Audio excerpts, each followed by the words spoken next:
Eric, du retard à l'allumage ce soir.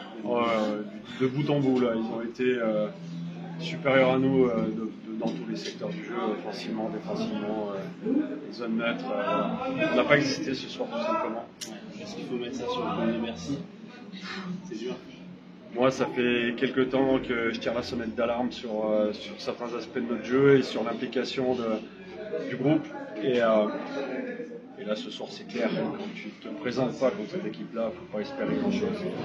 Même si au troisième tiers, il y a un petit peu, mais parce qu'en face, il relâche aussi un peu. C'est dommage.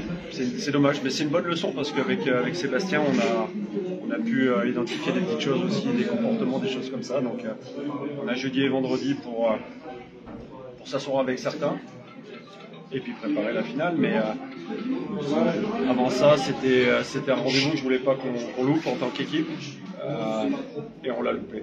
Donc c'est très frustrant. Ça montre ce qui peut arriver dimanche. Ah oui, complètement. Ah oui, on peut revivre exactement la même chose que ce soir.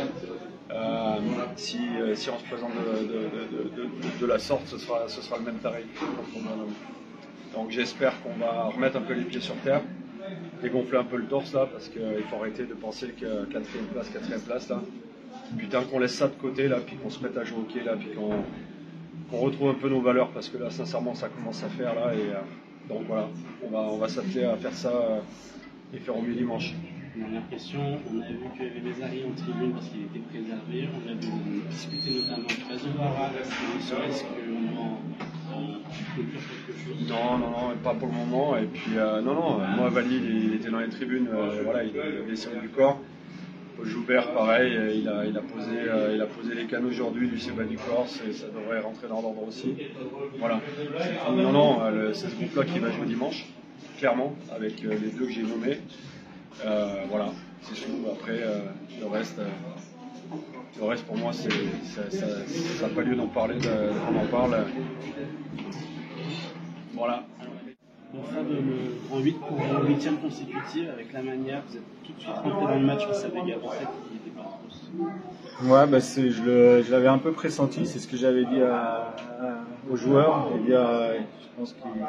Je supposais qu'ils allaient avoir la tête ailleurs, et c'est vrai qu'ils ont été un peu timides. Même dans les duels, d'habitude, ils sont bien plus solides, et c'est vrai qu'inconsciemment, il y en a plein qui se disent je ne veux pas rater la finale, donc ça nous a rendu un peu le match plus facile. Mais même nous, on n'est pas bien rentré dans le match non plus. Il y a eu des hauts et des bas au premier tiers. C'était bien 3-0, mais c'était pas génial non plus. Donc, après, ça a été mieux au deuxième. Et puis c'est un peu dommage qu'on laisse un peu revenir Gap à la fin, parce que voilà, ce que j'avais dit, c'était d'essayer d'être solide défensivement. Après, là, on a fait des pénalités, j'avais dit des disciplinés aussi, parce que donc voilà, c'est une bonne victoire, parce que gagner 8-2 à Gap, ça nous est jamais arrivé, je pense. C'est encourageant, mais après il y a eu des hauts et des bas dans le match, donc c'est un peu mitigé.